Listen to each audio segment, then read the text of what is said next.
Olá, eu sou Daniel Mittelbach e você está assistindo ao Repercute Paraná, um programa de iniciativa da Central Única dos Trabalhadores para levar até você aquilo que você não vê na programação convencional. O Sindicato dos Trabalhadores da Construção Civil de Curitiba é um dos mais antigos e tradicionais sindicatos do Paraná.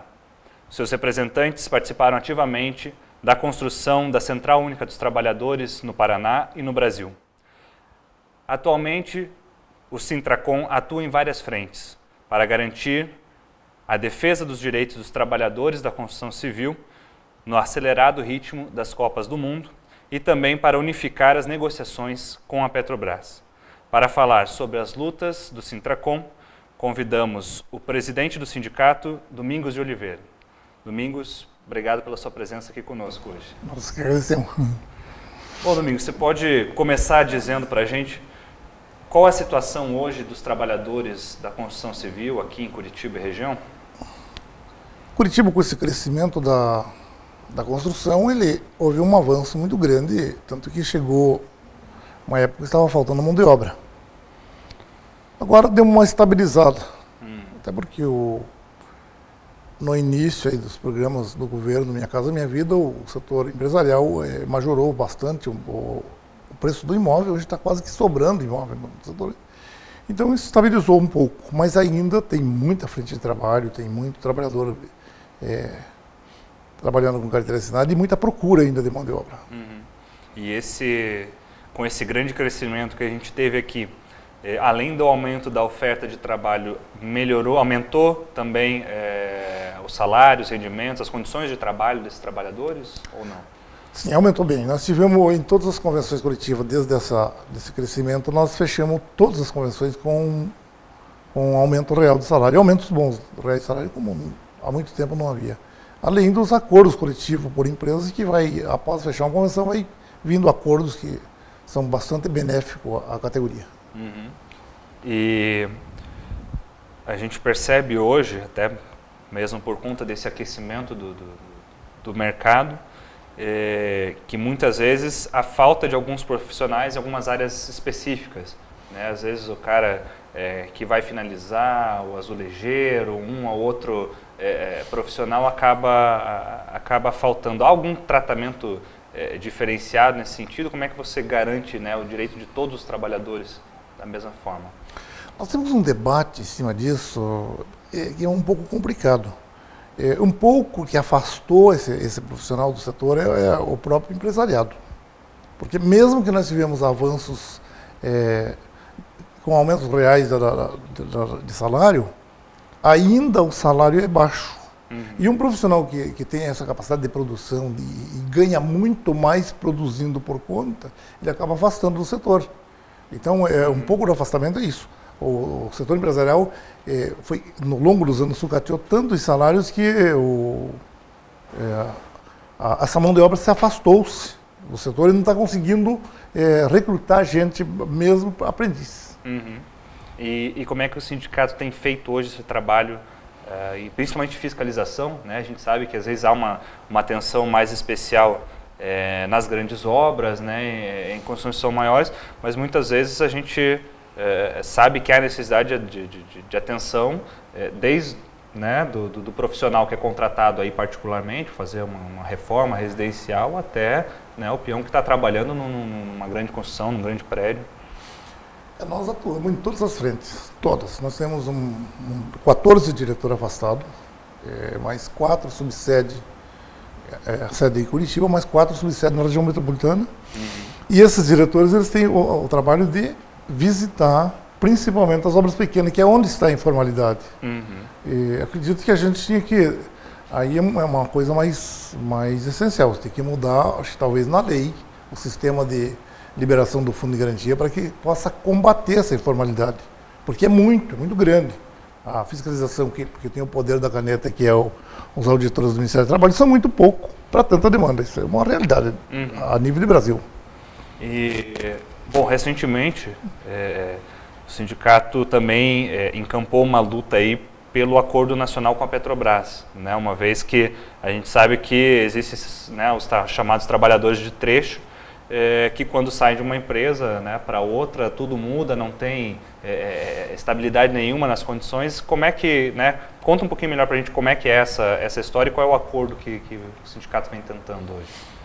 Você sabe que eu sou também um dos diretores da Conticom, que é a Confederação Nacional da Construção Orgânica da CUT. Uhum, sim. E nós começamos esse debate por dentro da Conticom, chamamos os demais centrais e começamos essa discussão, já protocolamos inclusive uma pauta com a CEBIC, com a CNI, e tentamos uma negociação mais global para esse trabalho.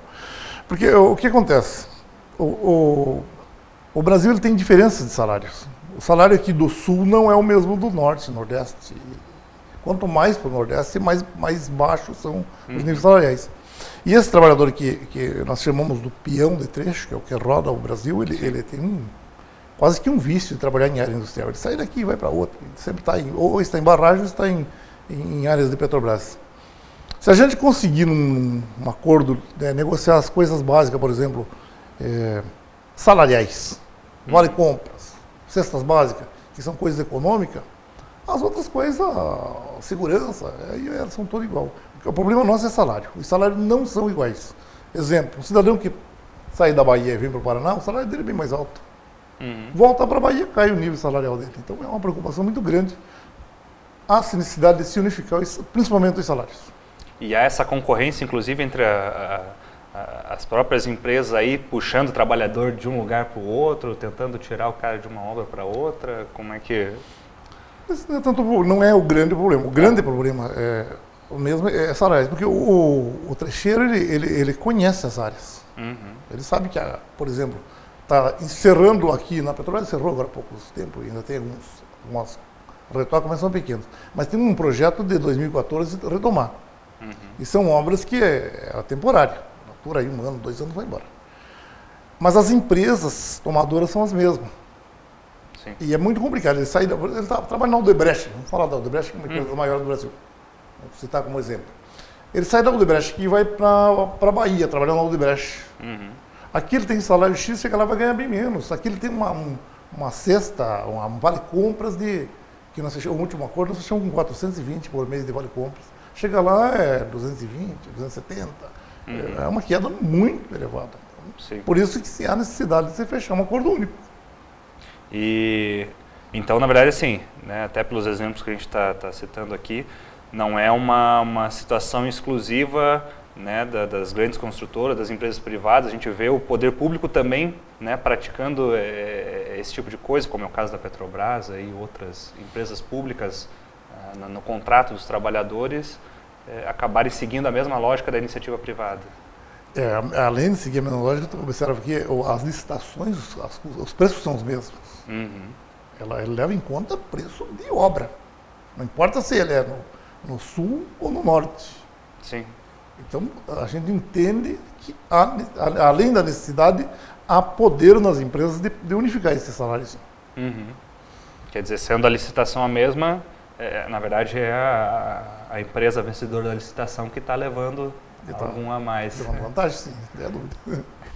E recentemente a gente viu até alguns casos, inclusive que o próprio Sintracom denunciou, de situações aí de trabalho análogo ao trabalho escravo, né? Eu acho que principalmente esse pessoal que vem, por exemplo, aqui para Curitiba, do Nordeste, do Norte, de outras regiões, que acabam muitas vezes sendo submetidos aí, né, com promessas de vantagens, de situações. Como é que está a situação disso hoje em Curitiba? Deu uma estabilizada, porque, como eu disse, as obras, o setor ele deu um crescimento enorme e depois estabilizou um pouco. Acontece que, tanto na Petrobras, nas obras da Petrobras, que agora deu uma parada, quanto as obras de construção civil, setor predial, eles estavam recrutando gente, principalmente do Piauí, do Maranhão, e colocando em situações difíceis. Eu cheguei a pegar, com esses frios do Curitiba, achar trabalhadores do norte com pneumonia no alojamento, dormindo em colchonete de 10 centímetros. E a região nossa não permite isso. Isso não falando a falta de registro em carteira, a falta de segurança, a falta de proteção, empreiteiros acredito eu que nem ele tinha condições de ter aquele número de trabalhador, pela capacidade administrativa dele. Então é complicado.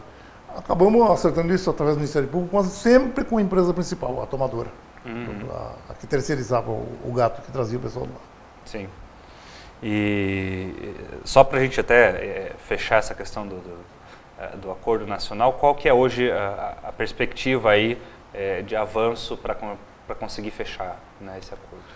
Os debates com os dirigentes sindicais, somando com todas as forças, as centrais que acompanham esse setor, ele está andando, tem sido bem debatido. Agora, o grande debate mesmo é envolver a massa. Isso é notório. Se você não envolver os trabalhadores e notificando que os salários são diferenciados e que é preciso fazer um enfrentamento, talvez através de greve, grandes paralisações, grandes mobilizações, se for por bem o setor empresarial, ele é cruel, ele não faz. Legal. Bom, Domingos, a gente vai fazer um rápido intervalinho aqui no nosso programa e na volta queremos continuar conversando aí sobre a situação dos trabalhadores e, em especial, vou querer saber a situação envolvendo as construções para a Copa do Mundo de 2014. Repercute, vai para o intervalo e volta já.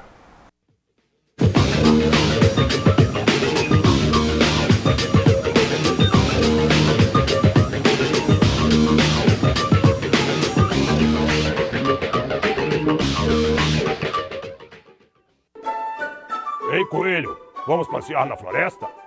Por que na floresta? Eu não sou Chapeuzinho Vermelho não, hein? Que isso, Coelho, somos amigos desde criança. Está bem, vamos então. Onde vocês vão? Vamos passear na floresta. Na floresta? Não posso esperar mais. Não aguento de fome. Galo, você comeu meu amigo! Não aguentava mais de tanta fome. Vocês viram o meu coelho? O lobo comeu. Eu? Ele que comeu o coelho, meu amigo, de uma vez só. Quem comeu o meu coelho? Não fui eu. Mentira, foi ele. Passarinho, quem comeu o coelho? Eu não estava olhando na hora, mas galos não comem coelhos. São os lobos que comem. Eu sei que foi você, seu lobo sonso, direto pra cadeia. Mas não fui eu, esse Você está passarinho preso, louco. você vai pra O galo cadeia, é um louco, ele assassino de comeu o coelho. coelho. O fato é único, as opiniões não. Questione as notícias, ouça outras versões. É com a verdade que se constrói a democracia. Quero falar também!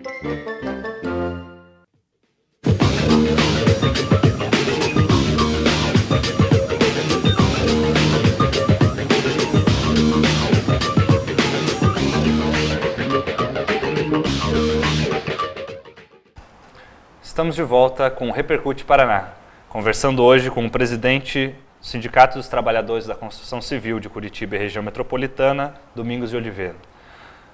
Domingos, no final do último bloco a gente estava falando também dessa questão da relação com as empresas públicas, né, com a forma como o governo também licita, faz os seus contratos, e a gente sabe que o sindicato, né, enfrentou aí recentemente alguns problemas com a Coapar, né, que tentou driblar a negociação com os servidores. Como é que foi, né, como é que isso aconteceu e como é que está essa situação hoje? A Coapar é uma empresa de economia mista e há mais de 20 anos a gente, além da Convenção Coletiva de Trabalho, nós temos um acordo coletivo que a gente vem renovando a cada ano, um acordo até super importante, um acordo bom. Mas com a nova administração aí do governo do Estado, a administração começou a burlar as negociações. Achar que a Coapar desfiliou do Sinduscom, não tem mais obrigação de negociar com o sindicato. Agora, desfiliar é uma coisa normal. Manter-se filiado ou se desfiliar-se no sindicato, tanto ao lado patronal como do trabalhador, é uma questão pessoal. E com isso, ela não conseguimos fechar o último acordo do ano, foi objeto de ação de cumprimento, já está sob recurso na Justiça do Trabalho, já ganhamos em primeira instância. Esse ano já entramos de novo com outra ação de cumprimento e não estamos conseguindo fechar o acordo coletivo para os trabalhadores da Coapar. Isso está tendo um prejuízo enorme para os trabalhadores. Como é que está hoje a situação desses trabalhadores? Está parado, nós encerramos as negociações e ingressamos com nova ação de cumprimento. Bom, agora, né, especificamente, a gente chegou naquele assunto, né, Copa do Mundo 2014, Domingos.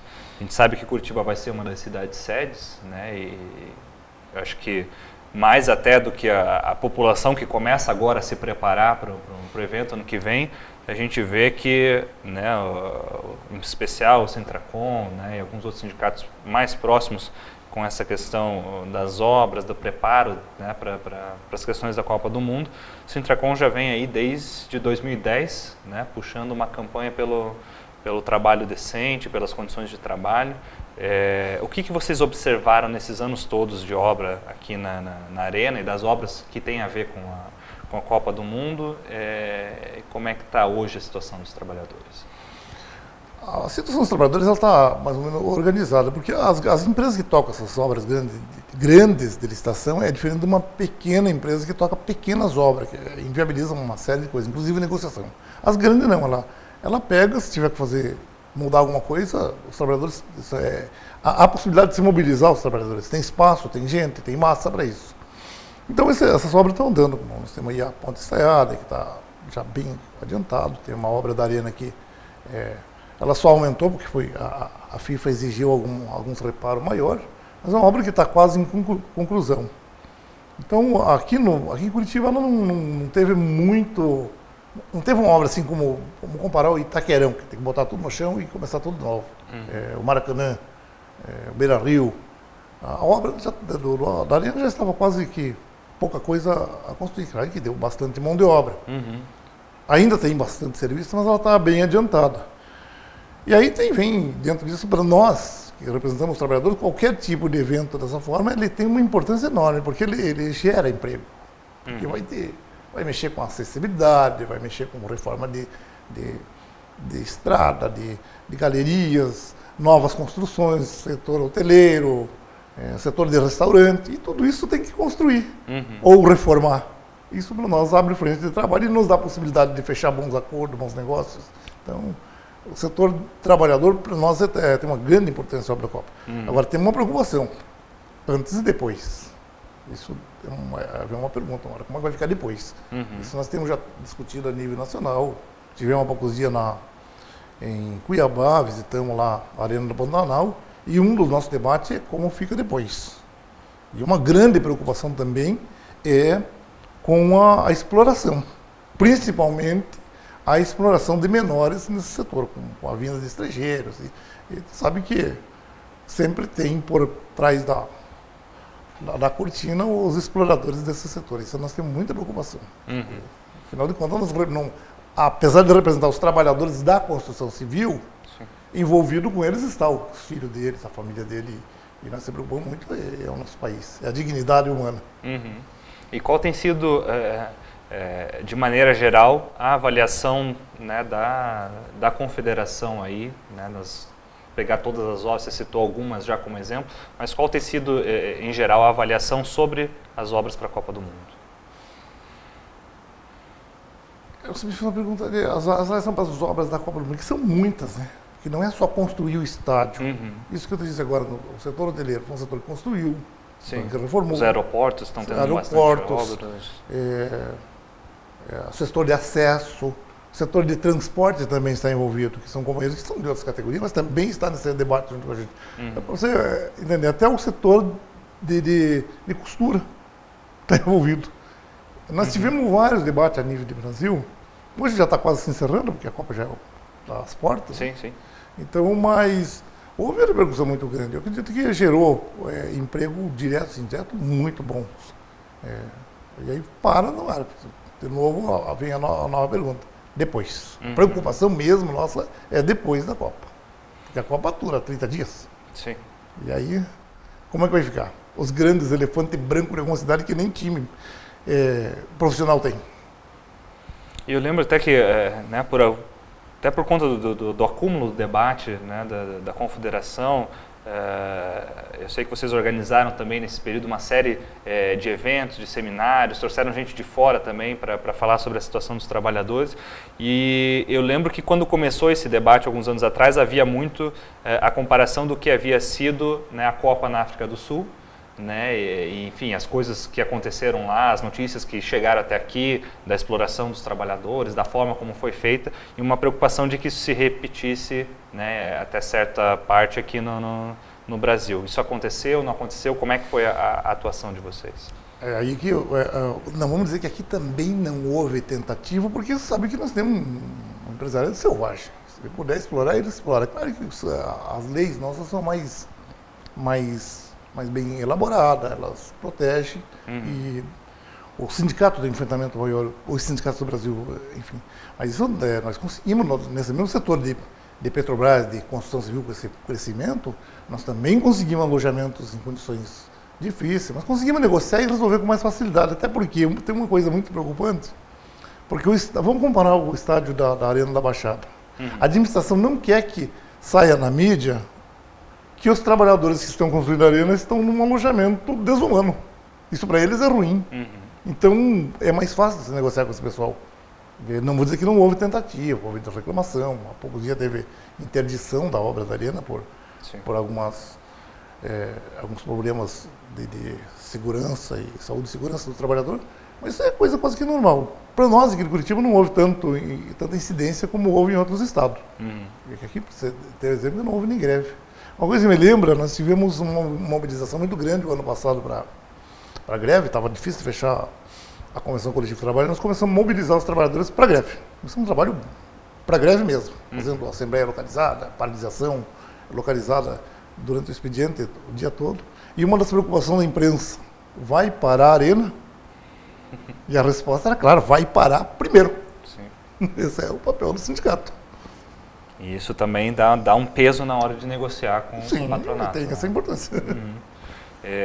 Além disso, a gente viu aí, acompanhou, né, como você mesmo acabou de citar, todas essas outras obras que vieram, né, muitas delas aceleradas também por conta da Copa do Mundo. Acho que o Rio de Janeiro também está vivendo essa experiência de ser sede das Olimpíadas, mas com, né, a reforma de trechos urbanos, a criação de anéis viários, a reforma dos aeroportos e tudo mais.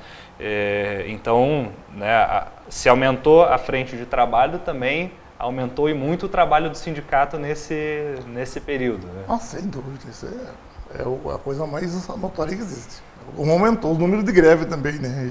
E proporcionalmente aumentou também os salários dos trabalhadores. Porque houve mobilização. Isso é inegável.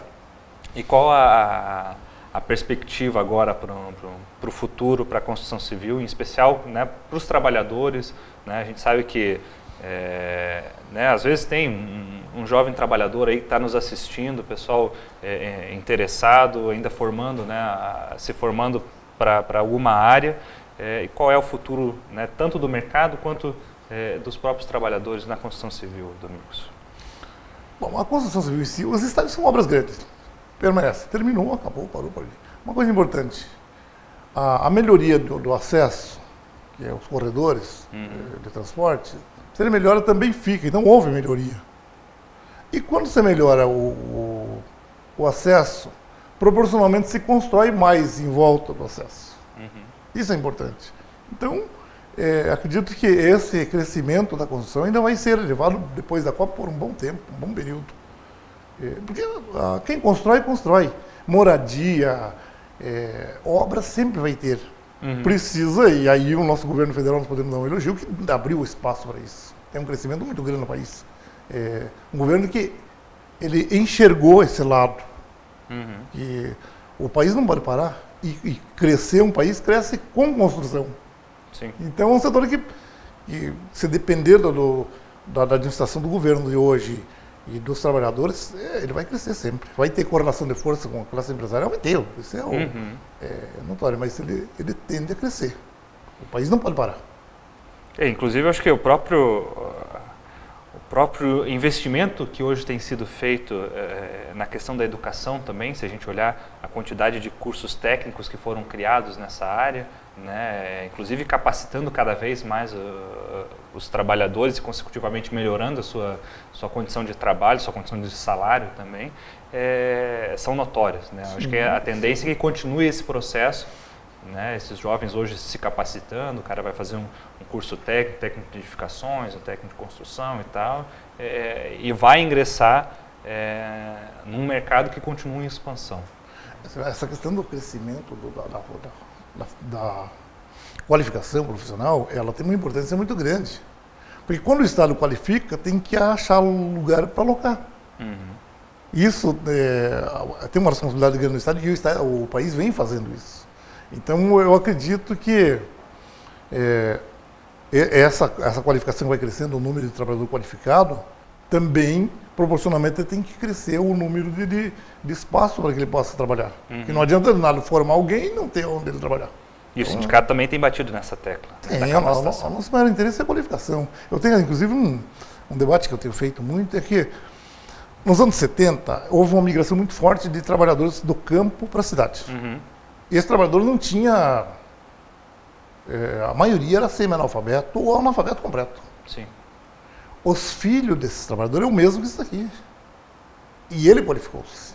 E é um dos grandes problemas de recrutar mão de obra é esse. Porque um jovem que qualificou-se, conseguiu o fundamental, ele não quer, ele não se sujeita a trabalhar num serviço agressivo como é a construção civil. Sim. Ele quer trabalhar num serviço mais confortável. E para atrair esse trabalhador, é aí que eu tenho crítica ao empresariado. Ou ele escalou numa forma de subir esse salário para atrair essa mão de obra, ou ele vai perder e perder para sempre. E só para a gente fechar então o nosso programa, a última pergunta, Domingos. A gente sabe que historicamente a construção civil ela se constituiu como uma profissão majoritariamente masculina, né? Composta aí na sua grande maioria por homens. Mas a gente tem visto aí nos últimos anos aumentar o número de mulheres trabalhadoras na construção civil. Isso é verdade? Meu sindicato percebe isso também? Como é que é isso? Mas, inclusive, temos uma cláusula na convenção para incentivar a contratação de mão de obra feminina. Porque desde que estou no sindicato, faz muitos anos que vim para o sindicato, antes de ser dirigente sindical, eu já participava das negociações, comissão de negociação. Eu sempre tive uma crítica que o lado empresarial é muito machista. Porque as mulheres têm condições de fazer muitos serviços importantes dentro da construção. E hoje abriu um pouco a mente de alguns empresários, já tem uma contratação de mulher grande. Mas eu não quero que contrate a mulher só para ser ajudante. Eu quero que qualifique ela no serviço mais essencial, mais profissional, onde ela possa ganhar mais. Afinal de contas, são donas de casa, são famílias tanto quanto homem, com responsabilidade iguais. Então eu defendo de unhas e dentes a contratação de mão de obra feminina e isso está acontecendo, para a nossa alegria. Bom, que ótimo. Bom, Domingos, queria agradecer, né, a sua participação aqui conosco, deixar aberto o convite aí para outros programas para a gente falar depois do que vai acontecer com a construção civil, mas muito obrigado pela sua participação no Repercute. Muito obrigado, nós que agradecemos também. Bonito programa. Repercute fica por aqui e até o próximo programa.